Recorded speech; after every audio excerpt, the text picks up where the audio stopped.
Avis vascular centre మన దేశంలోనే the best varicose vein hospital.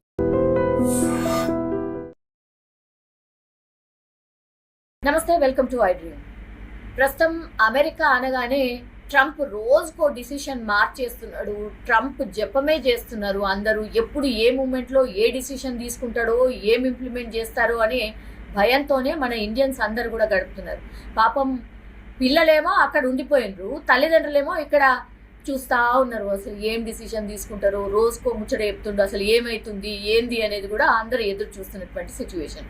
ప్రస్తుతం లేటెస్ట్గా ట్రంప్ తీసుకున్నటువంటి డిసిషన్ ఏంటంటే, ఇప్పుడు H1B వీసా హోల్డర్స్ ఎవరైతే ఉన్నారో, ఆల్రెడీ ఇండియాకు వచ్చిన వాళ్ళు ఎవరైతే ఉన్నారో, ఇక మీదట అమెరికాకి ఎంట్రీ లేదు అనేది ఒకటి. తర్వాత ట్రంప్ గోల్డ్ కార్డ్ అనేది ఇంకోటి మాట్లాడుతున్నారు. ఈ మేజర్ రెండు విషయాల గురించి మనం మాట్లాడే ప్రయత్నం చేద్దాం. మనతో పాటు జాయిన్ అవుతున్నారు pre bar associate from USA Bhumireddy Sai Srinivas Reddy గారు మనతో పాటు జూమ్లో జాయిన్ అవుతున్నారు. సార్ నమస్తే. సార్ నమస్తే మేడం. సార్, ఇప్పుడున్నటువంటి పరిస్థితుల్లో ఐ డోంట్ నో, మీరైతే కూల్గా హ్యాపీగా మంచిగా నవ్వుతున్నారు, కానీ నిజం చెప్పాలంటే కూడా ట్రంప్ జపం రోజు చేస్తున్నాం సార్. మేమైతే రోజు ట్రంప్ గురించి మాట్లాడుతున్నాం. ఏదో ఒకటి మన ఇండియా గురించి ఏదో ఒకటి చెప్తూనే ఉంటాడు, చేస్తూనే ఉంటున్నాడు సార్. ఇప్పుడు లేటెస్ట్గా మనం ఫస్ట్ తీసుకోవాల్సింది H1B వీసాదారులు ఎవరైతే ఇక్కడ ఉన్నారో, ఇండియాలో ఉన్నారో, మళ్ళీ అమెరికాకి రావడానికి లేదు. ఇది తాత్కాలికమా లేకపోతే పర్మనెంట్ ఇటే ఉండిపోవాలా? ఇది మేజర్ క్వశ్చన్ సార్. సో అంటే బేసిక్ గా అంటే మీరు అన్నదానికి ఎందుకు ఎక్కువ మనం అంటే ముఖ్యంగా ఆంధ్రప్రదేశ్ లో కానీ తెలంగాణలో కానీ ఎక్కువ conversations only on the USA news గురించి ఉంటున్నాయి. ద రీజన్ ఏంటంటే ఎవ్రీ ఫ్యామిలీ నుండి ఎవరో ఒకరు అమెరికాలో ఉంటున్నారు. అదే one of the main reason. అంటే వాళ్ళ పేరెంట్స్ అక్కడ నుండి కన్సర్న్ కావడం, వాళ్ళ రిలేటివ్స్ అక్కడ నుండి కన్సర్న్ కావడం, మా వాడికి ఏమైతుంది అక్కడ అమెరికాలో అనే రీజన్ తప్ప దేర్ ఇస్ నథింగ్. అంటే రెగ్యులర్ గా జరిగే న్యూస్ లాగానే మనం ఇవన్నీ తీసుకోవాలనేది నా ఒపీనియన్ అండి ఎప్పుడైనా కానీ. And with respect to this, ఇప్పుడు ప్రస్తుతం ఉన్న ఇండియాలో నుండి ఇక్కడికి వచ్చే వాళ్ళకి ఈ వీసా ఇంటర్వ్యూస్ అనేది కొంచెము రీషెడ్యూల్ కావడం జరిగింది. అదే ఒక 4-5 నెలలకు రీషెడ్యూల్ కావడం జరిగింది. ఇది కంప్లీట్ గా తాత్కాలికంగానే మనం పరిగణించాలి తప్ప ఇక్కడే కానీ మనం భయాందోళన చెందాల్సిన అవసరం అయితే లేదండి. ఇది one of the main reason. ఎందుకు అనుకుంటానంటే, అంటే ఎందుకు ఇన్ని ఒక 6 నెలలు 5 నెలలు వీసా షెడ్యూల్స్ ఎక్కువ ముందుకు వెళ్ళిపోతున్నాయంటే, అంటే బేసిక్ థింగ్ అండి. 70% ఆఫ్ ద H1Bs ముఖ్యంగా భారతీయులకే ఉన్నాయి. దానిలో నాకు తెలిసినంత వరకు 40-45% దాకా ఓన్లీ తెలుగు రాష్ట్రాలకు చెందిన ఈ బీటెక్ విద్యార్థులకు లేకపోతే మాస్టర్స్ చేసిన విద్యార్థులకి ఎక్కువ H1B వీసాస్ వస్తున్నాయి. కాబట్టి అందుకే ద మెయిన్లీ ఫోకస్డ్ ఆన్ ఇప్పుడు హైదరాబాద్ కానీ చెన్నై కానీ ఇక్కడ ఎక్కువ కాన్సులేట్లు ఇంటర్వ్యూస్ అనేది ఎక్కువ ప్రొలాంగ్ ఎందుకు అవుతుంది అంటే one of the main reason ఇది. సో దాని తప్ప మనము ఎక్కువ దీన్ని భూతద్దం పెట్టి చూడాల్సిన అవసరం లేదైతే నా ఒపీనియన్. Yes sir. అంటే జనరల్లీ ఎమర్జెన్సీ ఉండి వచ్చిన వాళ్ళు, లేకపోతే హస్బెండ్ అక్కడే ఉండిపోయి వైఫ్ ఇక్కడ రావడము, లేకపోతే వైఫ్ అక్కడే ఉండి హస్బెండ్ ఇక్కడ రావడము, ఏముంది ఒక 1 monthలో వచ్చేస్తానని అనుకోవడము, ఇట్లాంటి వాళ్ళు చాలా మంది ఉండుంటారు సార్. ఇప్పుడు ఒక మేజర్ డౌట్ ఏంటంటే వాళ్ళకి అసలు జాబ్ వస్తుందా లేదా, H1B అసలు మనకు పడుతుందా లేదా, ఇక ఇటే ఉండిపోవాలా ఏంటి అనేది. ఎందుకంటే లాంగ్ పెట్టిండు కదా, అంటే 4-5 months వరకు వెయిట్ చేయాలి అని అంటే ఏమన్నా జరగవచ్చు కదా, మళ్ళీ రేపు వచ్చి ఏం చెప్తాడో అనే భయం కూడా ఒకటి ఉంది. మీరు చెప్పిన కన్సర్న్ అంటే విచ్ ఈస్ వెరీ ట్రూ అండి. అంటే జనరల్గా ఇప్పుడు 1 month కి వెళ్ళే వాళ్ళకి ఇక్కడ జనరల్గా ఇప్పుడు మనము లీజ్ తీసుకొని ఉంటాం, 1 year లీజ్ తీసుకొని ఉంటాము. ఇక్కడ ఇండ్లు తీసుకున్న తర్వాత నెల రోజులకి మనం అంతా మొత్తం ఖాళీ చేసి అంతా సెట్ అవ్వద్ద సర్దుకొని మనం ఇండియాకి రాలేం. అంటే ఇక్కడ అన్ని సామాన్లు పెట్టి వెళ్ళిపోయింటాం. మీరు అన్నట్టు 4-5 నెలలు ఉన్నారు. 4-5 నెలలు రెంట్ కట్టాలంటే ఎంత కష్టమో ఒకసారి ఆలోచించుకోవాలి మనం కూడా. అంటే ఎందుకంటే $thousands అనేది ఇక్కడ రెంటల్ ఛార్జెస్ అనేది ఉంటాయి. అది మీరు అన్నట్టు చాలా ఇబ్బందికరంగానే మారుతున్నాయి అని అయితే నేను అనుకుంటున్నాను.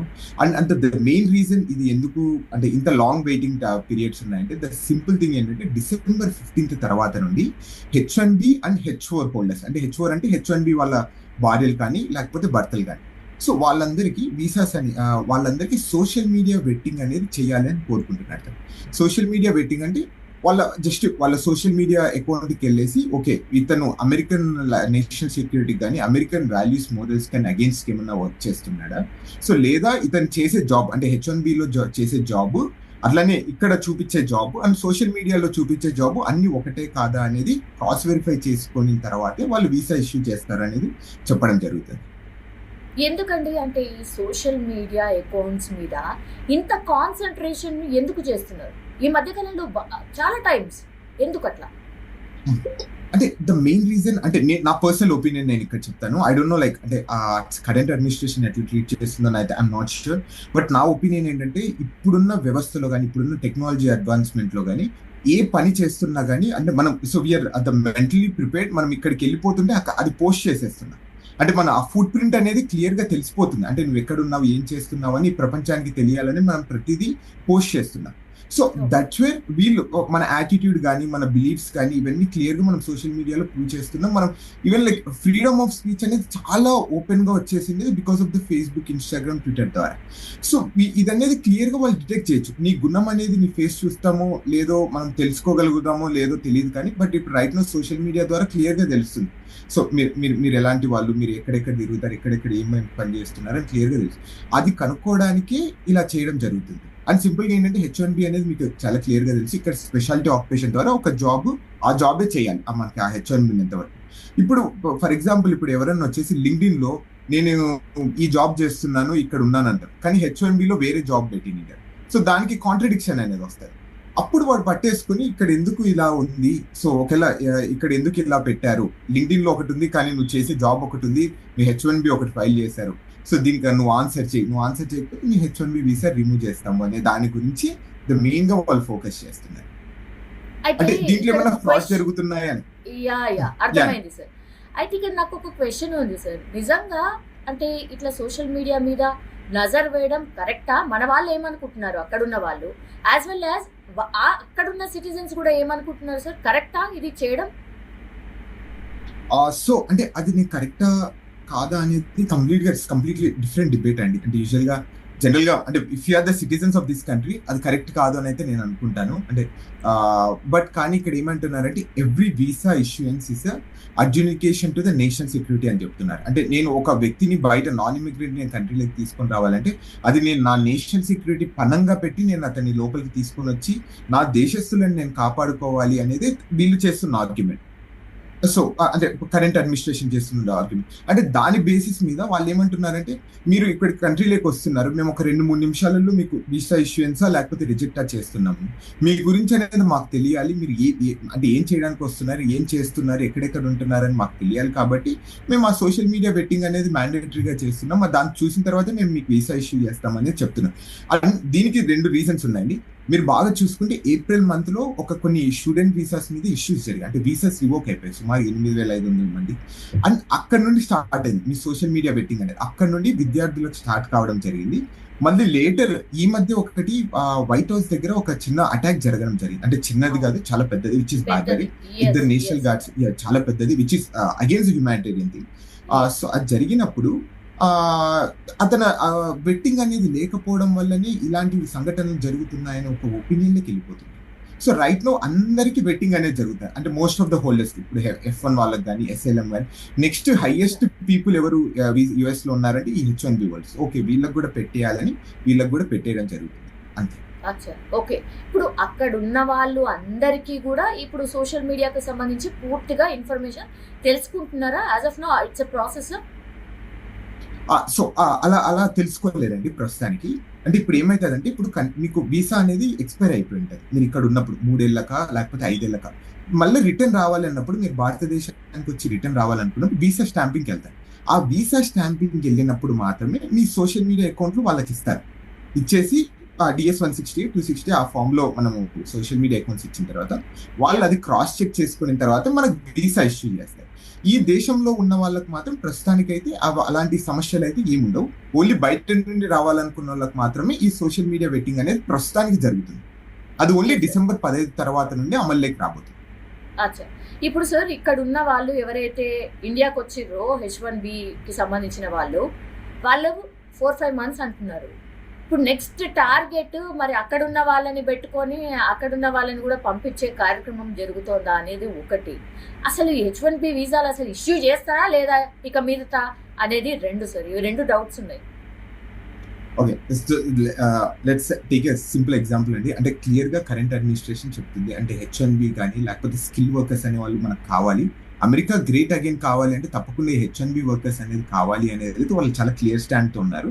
అంటే వాళ్ళు చేస్తున్న ఆర్గ్యుమెంట్స్ ఏంటంటే దీంట్లో కొంచెం ఫ్రాడ్ అనేది జరుగుతుంది, అంటే కొంతమంది ఏదో మిస్యూజ్ చేస్తున్నారు. అంటే అఫ్ కోర్స్ ఎవ్రీ సిస్టమ్ లో ఉంటది, మనం ఇక్కడని కాదు ఏ సిస్టమ్ లో అయినా కానీ 1-2% అనేది ఫ్రాడ్ అనేది ఉంది. అంటే దాన్ని మోర్ ఫోకస్డ్ గా అది కూడా అనేది ఉండకూడదు, అంటే 100% ట్రాన్స్పరెన్సీ ఉండాలని ఒక ఇంటెన్షన్ తోనే ఇలా చేస్తున్నారని అయితే నేను అనుకుంటున్నాను.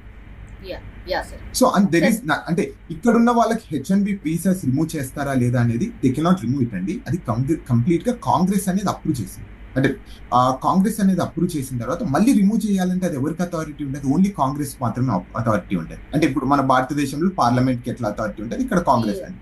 సో వాళ్ళకి మాత్రమే అథారిటీ ఉంటుంది. సో వాళ్ళ లేనిది మామూలుగా ఒక వ్యక్తి కానీ లేకపోతే ఒక వేరే వ్యవస్థ కానీ దాని గురించి డెసిషన్ తీసుకోలేదు అనేది క్లియర్ గా రాజ్యాంగం అనేది క్లియర్ గా రాసింది. ట్రంప్ కార్పొరేట్ గోల్డ్ కార్డ్ అట, what is it sir? Okay, so అంటే రీసెంట్ గా చేయడం జరిగిందండి. సో దాని ఇంటెన్షన్స్ ఏం లేదు, సింపుల్ గా మీరు 8,44,00,000 మీరు అమెరికా గవర్నమెంట్ కి కానీ గిఫ్ట్ రూపంలో లేకపోతే డబ్బులు ఇక్కడ ఇస్తే మీకు గ్రీన్ కార్డ్ ఇష్యూ చేస్తారు. సింపుల్ గా అంటే ట్రంప్ గోల్డ్ కార్డ్ అంటారు దాన్ని. అంటే 8,44,00,000 మీరు అమెరికా గవర్నమెంట్ కనుక మీరు గిఫ్ట్ రూపంలో ఇస్తే మీరు గ్రీన్ కార్డ్ ఇస్తారు, మీరు ఇక్కడ స్వేచ్ఛగా లేకపోతే స్వతంత్రంగా మీరు అమెరికా దేశంలో మీరు ఉండొచ్చు అనేది సింపుల్ గా. సో దాన్ని ట్రంప్ గోల్డ్ కార్డ్ అండి. Okay, so the Trump card మన లెక్క ప్రకారమే 8,44,00,000 అండి. అంటే ఇక్కడ $1 million. సార్ 8,44,00,000 అంటే ఇక దండం పెట్టేసి మాకొద్దు కార్డు అనే వాళ్ళే ఎక్కువ ఉంటారా, లేకపోతే అది తీసుకునే వాళ్ళు కూడా ఉన్నారా? ఓకే, ద క్రేజియస్ట్ థింగ్ నాకు ఈ రోజు తెలిసింది, దానికి 10,000 మంది వెయిట్ లిస్ట్ లో ఉన్నారు ఆ కార్డు తీసుకొని. 10,000 మంది.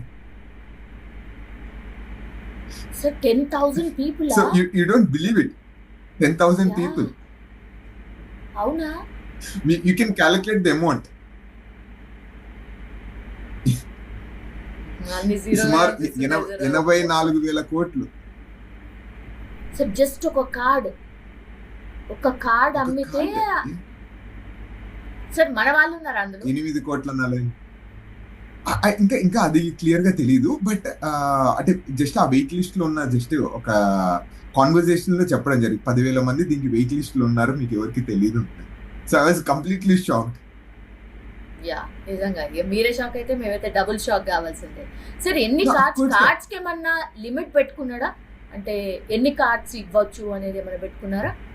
నో, ప్రస్తుతానికైతే ఏం లిమిట్ అయితే ఏం లేదండి. Okay, let me explain you. అంటే 2 different types ఆఫ్ కార్డ్స్ ఉన్నాయి ప్రస్తుతానికి. ఫస్ట్ థింగ్ అంటే ట్రంప్ గోల్డ్ కార్డ్.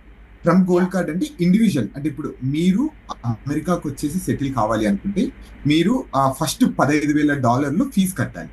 అంటే మిమ్మల్ని ఫస్ట్ వెట్టింగ్ అనేది చేస్తారు, అంటే జస్ట్ అంటే మీరు ఎలిజిబిలిటీ ఉంటారా లేదా అనేది చేసిన తర్వాత మళ్ళీ దాని తర్వాత సుమారు $1 million అంటే 8,44,00,000 మీరు గిఫ్ట్ రూపంలో, ఇక్కడ అదే గిఫ్ట్ రూపంలో, అంటే ఇది మన జీవితాంతం వెనక్కి రాదు.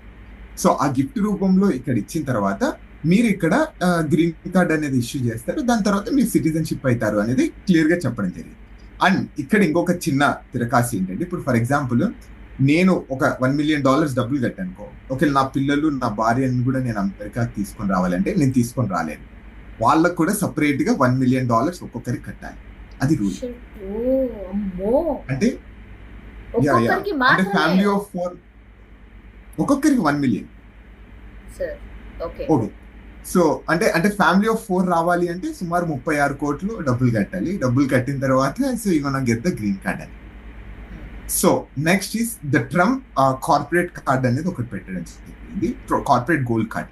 అంటే ఇది ఓన్లీ కంపెనీస్ కి. అంటే ఇప్పుడు ఒక పెద్ద కంపెనీ, ఇప్పుడు అమెజాన్ లాంటి కంపెనీ ఒక ఎంప్లాయీని హైర్ చేసుకోవాలంటే ఏంటంటే ఇప్పుడు H1B ద్వారా హైర్ చేసుకుంటారు, లేకపోతే వాళ్ళు F1 లేకపోతే స్టెమ్ ఓపీటీలో.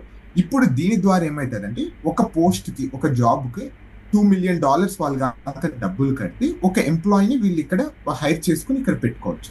అంటే ఇది 1 time ఫీజ్ ఒక పొజిషన్ కి. అంటే సో విచ్ ఇస్ కంప్లీట్లీ, అంటే కొన్నిసార్లు బెనిఫిట్ అనేది అనుకుంటున్నాను నేను. అంటే ఏమంటే ఇది సుమారు 16 కోట్ల నుండి 17 కోట్ల రూపాయలు ఒక్కొక్క వ్యక్తికి కట్టాలి.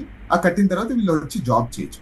అండ్ ఇక్కడ ఇంకొక అడ్వాంటేజ్ ఏంటంటే, ఇప్పుడు ఫర్ ఎగ్జాంపుల్ కొంతమంది జీవితాంతం అదే కంపెనీలో వచ్చే, అంటే మిగతా కంపెనీలు రోజు మారుతుంటారు. సో వాళ్ళకి ఏం చేశాడంటే 5% అనేది ఫీ రూపంలో కట్టిన తర్వాత మీరు వేరే ఎంప్లాయీని హైర్ చేసుకోవచ్చు. అంటే ఇప్పుడు ఫర్ ఎగ్జాంపుల్ నన్నే హైర్ చేసుకున్నాను, నేను వెళ్ళిపోయిన తర్వాత వేరే వాళ్ళని హైర్ చేసుకోవాలంటే మళ్ళీ 2 million కట్టాల్సిన అవసరం లేదు. జస్ట్ ఒక 5% 2 million లో 5% ఫీజు కట్టేసి మనం తీసేసుకోవచ్చు వేరే వాళ్ళకి. అది one of the best advantage. అంటే ఇక్కడ ప్రాబ్లం ఏంటంటే అంటే 10,000 మంది 8,44,00,000 కట్టే వాళ్ళు ఉన్నారా అనే దాని గురించి మోర్ డిస్కస్ నేను చాలా వండర్ అవుతున్నాను ప్రస్తుతానికి. Super sir. అంటే ఒక కంట్రీకి ఓసారి అంటే గిఫ్ట్ లేగా ఇచ్చేయడమే డబ్బులు, అంతే కదా sir? As simple as that. అంతే అండి. డబ్బులు అయితే బ్యాక్ రావు, ఇంకా బ్యాక్ రావు, గిఫ్ట్ అంతే. అండ్ దానికి 10,000 మంది ఉన్నారండి ఆల్రెడీ.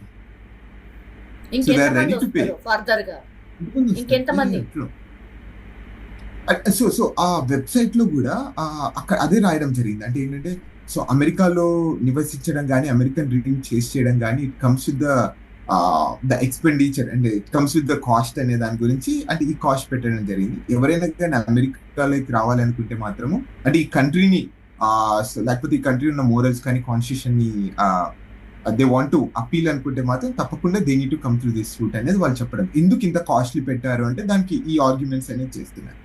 అంటే అమెరికన్ డ్రీమ్ చేసుకోవాలని తప్పకుండా you need to bear it.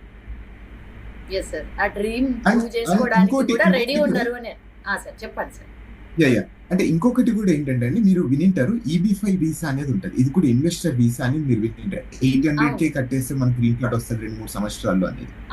So ఇది కంప్లీట్ గా డిఫరెంట్ అండి. అంటే మనం మర్జ్ చేసి మాట్లాడుకోకూడదు. EB-5 లో ఏమవుతుందంటే ఇక్కడ మీరు ఇన్వెస్ట్ చేయాలి, డబ్బులు ఇన్వెస్ట్ చేసి ఒక 10 మందికి ఉద్యోగాలు ఇస్తే అంటే అది కూడా 800K అంటే సుమారు 6 కోట్ల నుండి 7 కోట్ల రూపాయలు ఇక్కడ మీరు ఇన్వెస్ట్ చేస్తారు ఇండియన్ రూపీస్ లో. ఇన్వెస్ట్ చేస్తే 2-3 సంవత్సరాలకి మీ గ్రీన్ కార్డ్ ఇష్యూ చేస్తారు.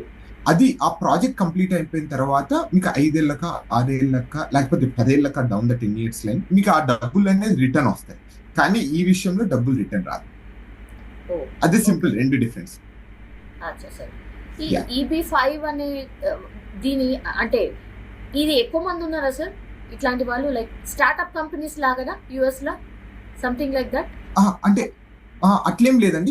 పెద్ద హై ఎండ్ ఇండివిజువల్స్ ఉంటారు. అంటే అమెరికాలో త్వరగా గ్రీన్ కార్డ్ రావాలి అంటే మనం ఎక్కువ వెయిటింగ్ లో ఉండాలి అంటే ఈ మధ్య చాలా మంది కడుతున్నారండి మన భారతీయులు. మీకు ఇక్కడ కూడా షాకింగ్ న్యూస్, 1600 మంది ఇంకా వెయిటింగ్ లిస్ట్ లో ఉన్నారు. మనం ముఖ్యంగా భారతీయులు, ఓన్లీ భారతీయులు 1600 మెంబర్స్ ఇంకా వాళ్ళకు ఆ వెయిటింగ్ లిస్ట్ లో ఉన్నారు in order to get approval. Only ఇది ఇండివిజువల్స్. ఇది ఏమైతుందంటే అందరూ అంటే ప్రస్తుతం ఉన్న సిచ్యువేషన్స్ లో ఏమైతుందంటే గ్రీన్ కార్డ్ రావాలంటే 30-40 సంవత్సరాలు పడుతుంది. అంటే ఇంకా ఏమన్నా ఎక్కువ పడుతుందేమో. ఇదైతే బెటర్ కదా. EB-5 అయినా అనుకో అంటే జస్ట్ ఇన్వెస్ట్ చేసేసి మళ్ళీ కావాలంటే మనకు రిటర్న్ ఈ రోజు రాకపోయినా రేపైనా డబ్బులు వస్తుందని ఒక ఇంటెన్షన్తో ముఖ్యంగా మన భారతీయులు mainly focus on the EB-5 right. So మొన్నటి వరకు గత ఒక 4-5 ఏళ్ల వరకు ఎవరైనా తీసుకునే వాళ్ళు కాదంట. Right no everyone is more on EB-5 is. Sir ఇప్పుడు Trump platinum card, what is it sir? దానికి ఏంటి డిఫరెన్స్? అంటే it's all about the amount అండి. సో ట్రంప్ ప్లాటినం కార్డు కావాలంటే $5 million కట్టాలి. అదైతే $1 million, $2 million అయిపోతుంది. $5 million అంటే సుమారు 40 కోట్లు ఖర్చు పెడితే మీరు ఇక్కడ ట్రంప్ ప్లాటినం కార్డ్ అనేది వస్తుంది, which is very high and. అంటే దీనికి ఇంకొకటి ఏంటంటే ఇది ఇంకా రిలీజ్ చేయలేదు, జస్ట్ ఇది ఇంకా వెయిటింగ్ లిస్ట్ లో ఉంది. అంటే they wanted to make some rules అనుకుంటాను, అందుకు ఇంకా హోల్డ్ లో పెట్టడం జరిగింది. అంటే ఇదేంటంటే $5 million ఒక ఇండివిజువల్ అంటే ఒక వ్యక్తి మీరు వచ్చేసి అమెరికాలో జస్ట్ అప్పుడప్పుడు ఉండాలనుకున్నా కానీ లేకపోతే అమెరికా ట్యాక్స్ మీ మీద పడుకోకుండా ఉండాలనుకున్నా కానీ మీరు $5 million కనుక ఇక్కడ డబ్బులు కనుక ఇస్తే మీకు వీసా ఫ్రీ ఎంట్రీ అనేది ఇస్తారు. అంటే మీరు ఎప్పుడైనా వెళ్ళొచ్చు, ఎప్పుడైనా రావచ్చు. 270 రోజులు మీరు అమెరికాలో ఉండొచ్చు. అంటే యూ డోంట్ నీడ్ టు మీరు ఇండియన్ సిటిజన్షిప్ కానీ గివ్ అప్ చేయకపోయినా కానీ ఇక్కడ మీరు ఆటోమేటిక్ గా సిటిజన్షిప్ క్లెయిమ్ చేసుకొని మీరు ఇక్కడ ఉండడానికి ఈ $5 million కట్టేసి సరిపోతుంది. అండ్ ఇక్కడ ఇంకోటి ఏంటంటే జనరల్ గా ఇక్కడ డ్యూయల్ టాక్సేషన్ అనేది జరుగుతుంటది అండి అప్పుడప్పుడు. సో కొన్ని సందర్భాల్లో చాలా మంది 270 రోజులు ఇక్కడ ఉంటే తప్పకుండా ఇక్కడ ట్యాక్సెస్ అనేది కట్టాలి. అంటే మీరు ఇండియాలో కానీ వేరే దేశాలలో కానీ మీకు బిజినెస్ ఉన్నా కానీ ఆ బిజినెస్ అనేది ఇక్కడ ట్యాక్స్ రూపంలో మీరు కట్టాలి. సో కానీ దీని ద్వారా ఏమవుతుంది అంటే ఈ $5 million అది ఎగ్జంప్షన్ అనేది ఇస్తుంది. అంటే మీరు ఇండియాలో ఒకవేళ మీకు బిజినెసెస్ ఉండి డబ్బులు సంపాదిస్తే ఇక్కడ మీరు ఆ ట్యాక్స్ కట్టని అవసరం లేదని అయితే క్లియర్ గా చెప్తున్నారు. అది ఈ $5 million ట్రంప్ ప్లాటినం కార్డ్. అంటే దానికి దీనికి difference it's all about the money అండి. అది 1 మిలియన్ 2 మిలియన్ ఇది 5 million. Yes sir, I think దానికి కూడా వెయిటింగ్ లిస్ట్ ఉంటుందేమో, చెప్పలేము. I'm still wonder. అది మనం పెద్ద వండర్ కాని అవసరం లేదు. అంటే దానికి 10,000 మంది ఉంటే దీనికి తప్పకుండా 1000 మంది అని ఉంటారు అనుకునే థ్యాంక్ యూ శ్రీనివాస్ రెడ్డి గారు, థ్యాంక్ యూ సో మచ్ అండి, చాలా విషయాలు చెప్పారు. Thank you. And for more videos, Please subscribe to iDream. Please subscribe to iDream. Please subscribe iDream. And please subscribe to iDream. For more videos, subscribe to iDream. please like, share and subscribe to the channel. Congratulations, iDream. Subscribe to iDream. Subscribe to iDream. So subscribe to iDream Media. iDream ki iDream team andarki huge congratulations. Please subscribe iDream Media. Please subscribe to iDream. Subscribe iDream. Please subscribe to iDream. iDream అంటే నా కళల channel subscribe చేసుకున్న నోరు తిరుగుతలేదు, మీరైతే గంట గుర్తు కొట్టండి. For more such videos, please subscribe to iDream. Subscribe to iDream. Please subscribe to iDream. Please subscribe iDream Media. Please do subscribe to iDream. Please subscribe to iDream Media. For best entertainment and information, please subscribe iDream. And don't forget to subscribe to iDream.